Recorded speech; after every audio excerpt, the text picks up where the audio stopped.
Rreth orës 23 të mbrëmjes së kaluar, rruga transballkanike në lagjen Bashkimi në Vlorë u trondit nga një shpërtim me triton në pjesën e pasme të një biznesi që ofron shërbime servisi dhe shitje motomjetesh në pronësi të shtetasit Viktor Bezhani.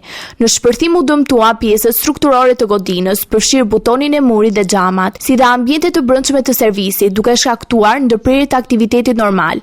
Fatmirësisht, në momentin e shpërthimit, biznesi ishte i mbyllur dhe nuk ka pasur persona të lënduar. Pronari i biznesit Viktor Bezhani, i cili ka mbi 30 vite eksperiencë në këtë fushë, u shpreh i tronditur dhe pas një ide për arsye në këtij sulmi. Ai tha se nuk ka marrë asnjë kërcënim dhe nuk ka konflikte me askënd, duke vënë në dyshim motivet e sulmit. Policia e Vlorës dhe grupet hetimore kanë nisur punën për sqarimin e rrethanave.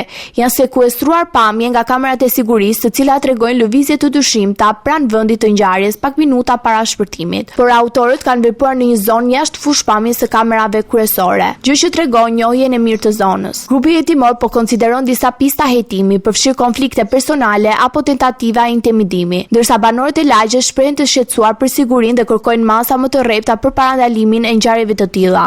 Hetimet vijojnë me intensitet, ndërkohë që policia kërkon bashkëpunimin e qytetarëve për çdo informacion që mund të ndihmojë në kapjen e autorëve.